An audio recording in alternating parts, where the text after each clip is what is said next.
Bismillahirrahmanirrahim. Assalamualaikum warahmatullahi wabarakatuh. Alhamdulillahi rabbil alamin. Wassalatu wassalamu ala asyrafil mursalin, imamil muttaqin, nabiyina wa habibina maulana Muhammadin wa ala alihi wa sahbihi wa man tabi'ahum bi ihsanin ila yaumiddin. Amma ba'd. Faqala Allahu azza wa jalla fi kitabihil karim wa huwa asdaqul qailin. A'udzu billahi minasyaitonir rajim.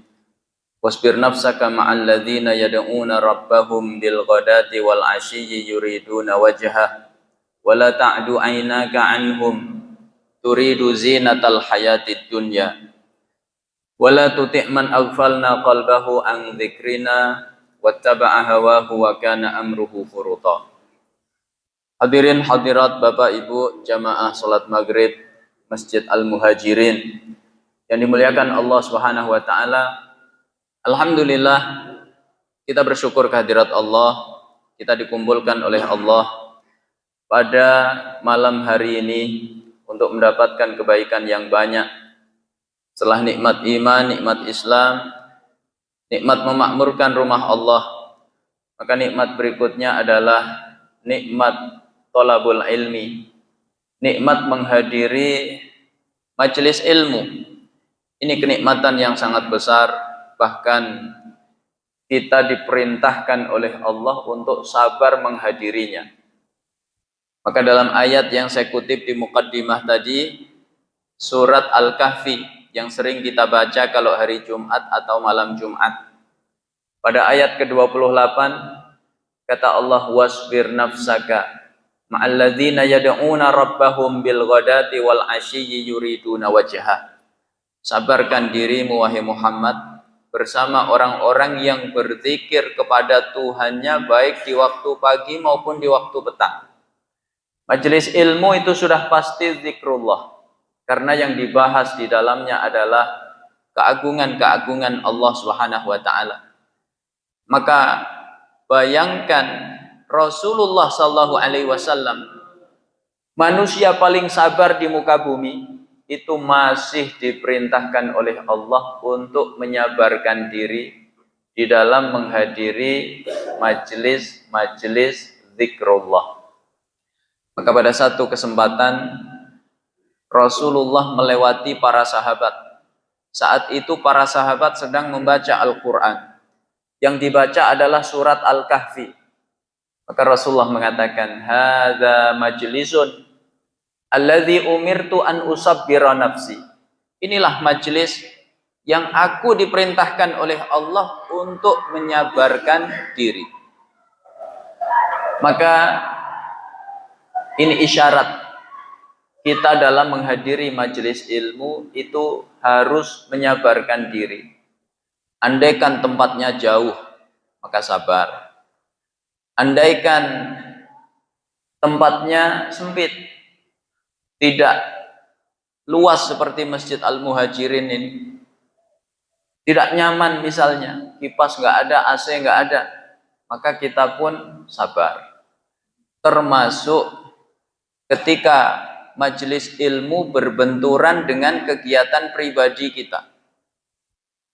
Waktunya berlibur, ada pengajian di masjid. Mana yang diutamakan, Pak? Nah, ini khilaf sudah. Ya. Maka yang diutamakan adalah menghadiri majelis ilmu. Begitu isyarat ayat tadi. Ya, termasuk ustadznya harus sabar. Meskipun berangkat macet, pulang macet, harus sabar. Karena Nabi saja manusia paling sabar di muka bumi masih diperintahkan oleh Allah untuk menyabarkan diri.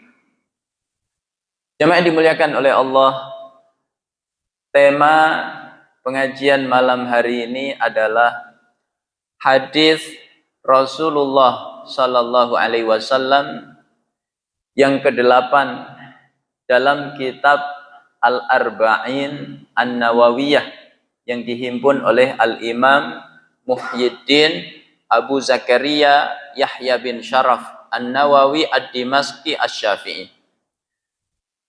Hadis itu bunyinya, An Abdullah bin Umar ibn al-Khattab radhiyallahu anhuma anna Rasulullah sallallahu alaihi wasallam qala umirtu an uqatilan nas hatta yashhadu an la ilaha illallah wa anna Muhammadar Rasulullah wa yuqimus shalah wa yu'tuz zakah fa idza fa'alu dzalika asamu minni dima'ahum wa amwalahum illa bihaqqil Islam fahisabuhum 'ala Allah taala.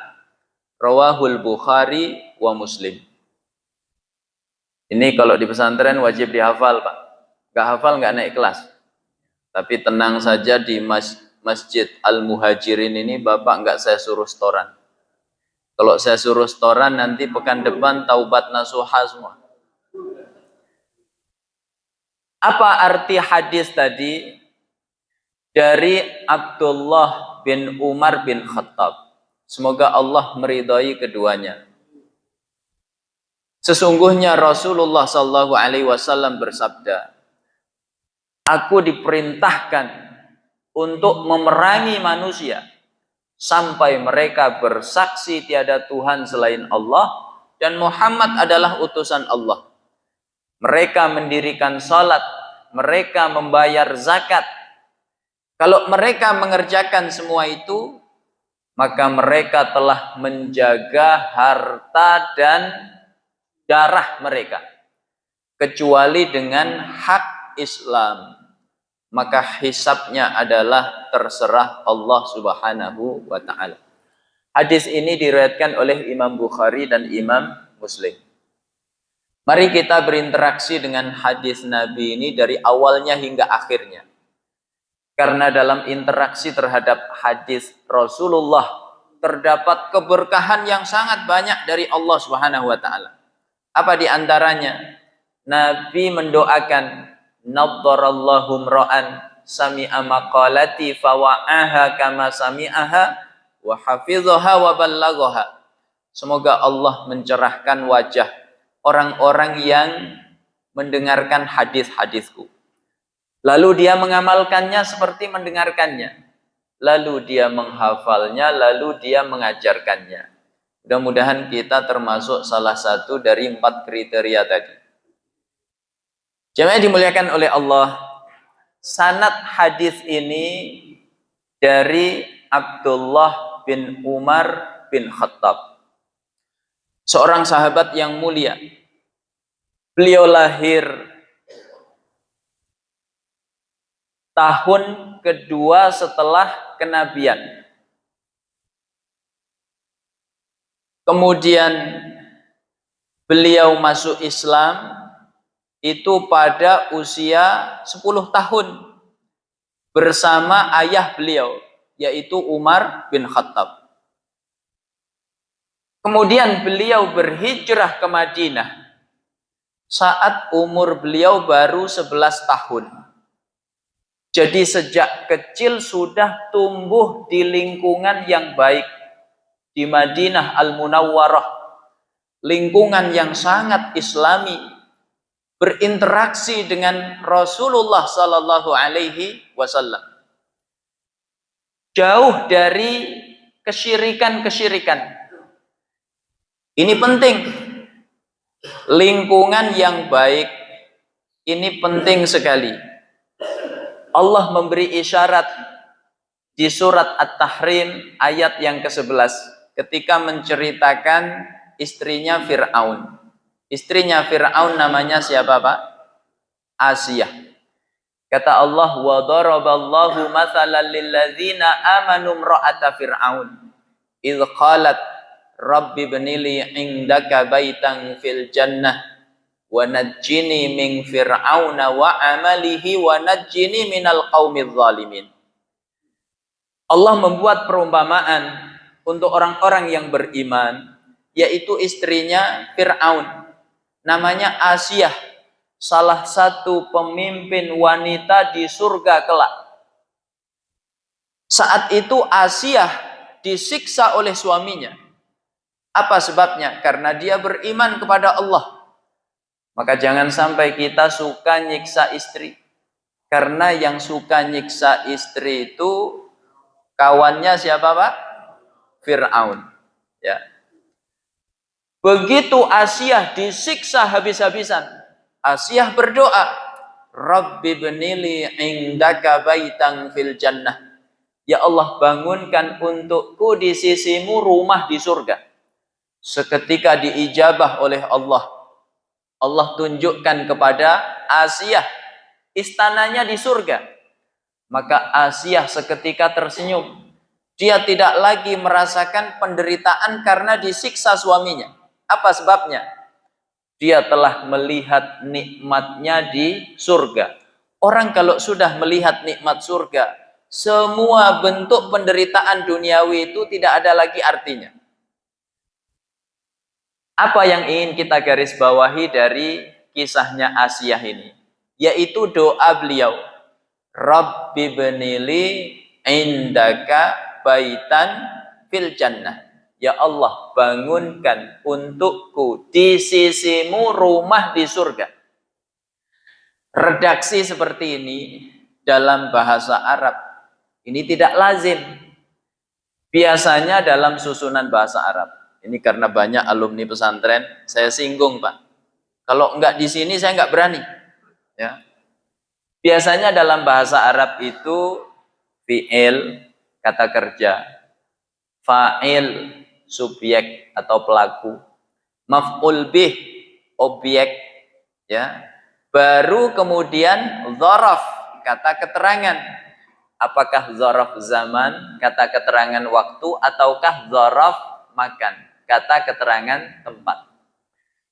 Tapi dalam redaksi tadi, kata keterangan ini didahulukan oleh Allah sebelum ya maf'ul bih. Jadi kata keterangan dulu baru maf'ul bih, yaitu kata indaka. Baru kemudian baitan fil jannah. Di sisimu rumah di surga. Apa kata Imam Ibnu Katsir? Ini isyarat. Hadhil ayatu isyaratun au dalilun ala ahamiyatil jar qabla dar. Ayat ini isyarat pentingnya tetangga sebelum rumah atau tempat tinggal. Pentingnya lingkungan sebelum tempat tinggal. Jadi kalau Bapak, Ibu hendak pindahan rumah dari kampung ke kota, ya, maka pertimbangan awalnya itu jangan rumahnya. Ini rumahnya bagus, Ustaz. Strategis, hook, ya, dekat jalan raya, dekat pusat perbelanjaan, mall, dekat stasiun, dekat terminal, dekat rumah sakit, dekat kuburan, dekat fasilitas umum. Kan begitu pertimbangan manusia, ya. Pertimbangan orang-orang kebanyakan seperti itu. Maka Al-Qur'an memberi isyarat. Pertimbangan yang paling utama itu lingkungan dulu. Ada enggak masjid di situ? Ada enggak pesantren di dekat situ? Ada enggak tempat belajar Al-Qur'an untuk anak-anak kita di dekat situ? Tetangga-tetangganya ya soleh atau tidak? Begitu pertimbangan utamanya. Maka Abdullah bin Umar sejak kecil tumbuh di lingkungan yang sangat baik, sangat kondusif. Maka beliau memiliki karakter kesolehan yang luar biasa. Apa keteladanan dari Abdullah bin Umar? Pertama, yaitu kesungguhannya dalam beribadah kepada Allah Subhanahu wa taala. Beliau ini orang yang hatinya sangat lembut, semangat beribadah kepada Allah, dan mudah menangis kalau teringat hari kiamat. Jemaah dimuliakan oleh Allah, sejak Rasulullah mengatakan nikmar rajulu Abdullah laukana yaqumu minal lail. Sebaik-baik pemuda itu Abdullah. Maksudnya Abdullah bin Umar. Kalau dia mau qiyamul lail. Sejak mendengar hadis ini, Abdullah bin Umar tidak pernah meninggalkan qiyamul lail. hingga akhir hayatnya, baik ketika safar maupun di rumah. Di rumah qiyamul lail, safar pun tetap qiyamul lail. Ini Abdullah bin Umar, ya. Kemudian semangatnya dalam membela agama Allah. Ketika beliau berhijrah ke Madinah, berapa tahun tadi umurnya? Baru 11 tahun. Ketika terjadi perang Badar, tahun kedua Hijriah, di bulan Ramadan, usia beliau itu baru 13 tahun. Bapak kalau punya anak usia 13 tahun, itu kelas berapa? Sekitar kelas 6. Tapi beliau mendaftar kepada Rasulullah, mempersiapkan diri untuk ikut perang Badar. Bapak kalau punya anak kelas 6, ya, lalu daftar jihad fisabilillah. Ya, kan keren sekali. Ya. Maka Rasulullah tidak mengizinkan karena masih kecil, belum balik. Lagi setahun berikutnya, tahun ketiga Hijriah, tepatnya di bulan Syawal, terjadi perang Uhud. Maka lagi-lagi Abdullah bin Umar daftar. Saat itu umur beliau baru berapa? 14 tahun. Rasulullah lagi-lagi tidak mengizinkan. Ya, disuruh pulang. Belum balik, suruh pulang dulu.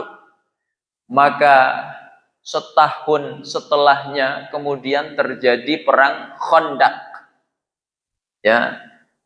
Abdullah bin Umar daftar. Saat itu usia beliau sudah 15 tahun. Maka Rasulullah mengizinkan. Ya. Kemudian beliau ikut dalam perang-perang setelahnya. Begitu semangatnya Abdullah bin Umar. Kemudian hati beliau lembut sekali. Beliau kalau baca Quran, ya, mudah sekali menangis. Ketika turun ayat yang Bapak Ibu hafal semuanya. Di akhir surat Al-Baqarah, lillahi ma fis samawati wa ma fil ardh wa in tubdu ma fi anfusikum aw tukhfuhu yuhasibukum bihillah. Milik Allah segala yang ada di langit dan di bumi. Kalau kalian menampakkan sesuatu, artinya mengerjakan, ataukah menyembunyikannya, ya, maksudnya sekedar membayangkan dalam hati, maka kelak dua-duanya akan dihisab oleh Allah. Ayat ini ringan apa berat, Pak? Berat sekali. Bapak baru membayangkan nonton TV, kemudian melihat, ya, yang haram, lalu membayangkan dalam pikirannya, itu sudah dihisab oleh Allah, kan berat. Maka para sahabat hari itu mendatangi Rasulullah SAW. Ya, hadis ini ditulis oleh Imam Nawawi di dalam kitab Riyadhus Shalihin, ya, babul inqiyad li hukmillah, bab tentang taat sepenuhnya terhadap hukum Allah. Sahabat datang kepada Nabi, sahabat mengadu, ya Rasulullah, kullifna minal a'mali ma nutiq. Ya Rasul, selama ini kami diperintahkan oleh Allah dengan amalan-amalan yang kami sanggup mengerjakan. As-shalah wal jihad was-sadaqah, seperti salat, seperti jihad, seperti sedekah. Kami sanggup ya Rasul. Walakin qad nuzilat ilaika ayatun ma la nutiquha. Tapi telah turun ayat kepadamu yang kami enggak mungkin sanggup melakukannya. Yaitu ayat wa in tubdu ma fi anfusikum aw tukhfuhu yuhasibukum bihillah. Maka Rasulullah menegur para sahabat. Kata beliau, aturiduna an taqulu kama qala ahlul kitabaini min qablikum sami'na wa asaina. Apakah kalian hendak berkata seperti perkataan dua ahli kitab sebelum kalian, yaitu Yahudi dan Nasrani? Mereka mengatakan sami'na wa asaina. Kami mendengar, tapi kami nggak mau taat. Ini karakter Yahudi Nasrani. Maka Rasulullah menyuruh para sahabat, bal qulu sami'na wa ata'na ghufranaka rabbana wa ilaikal masir. Seharusnya kalian berkata, kami mendengar, kami taat, kami mengharap ampunanmu ya Allah. Hanya kepadamu kami kelak dikembalikan. Maka para sahabat seketika taat kepada Nabi. Para sahabat menerima ayat tadi meskipun berat sekali konsekuensinya. Baru dibayangkan dihisab oleh Allah, kan berat. Tapi karena taat kepada Rasulullah, para sahabat menerima sambil menangis saking beratnya ayat ini. Maka ketaatan para sahabat ini diabadikan oleh Allah dalam ayat berikutnya. Amanar rasulu bima unzila ilaihi mir rabbih wal mu'minun. Bahkan apa yang mereka ucapkan diabadikan oleh Allah di penghujung ayat. Wa qalu sami'na wa ata'na ghufranaka rabbana wa ilaikal masir. Maka Allah merasa kasihan dengan para sahabat. Meskipun diberi ayat yang berat sekali, mereka tetap taat. Akhirnya ayat tadi dihapus hukumnya dengan turunnya ayat yang terakhir, la yukallifullahu nafsan illa wus'aha. Allah tidak membebani kalian melebihi kapasitas kemampuan kalian. Maka setelah turun ayat ini, yang dihisab dari kehidupan kita itu hanya amalan kita. Adapun baru pikiran, bayangan tidak dihisab oleh Allah. Tapi kalau sudah kita kerjakan, baru dihisab oleh Allah. Tapi Ibnu Umar setiap baca ayat ini, lillahi ma fis samawati wa ma fil ardh wa in tubdu ma fi anfusikum aw tukhfuhu yuhasibkum bihillah. Maka beliau menangis.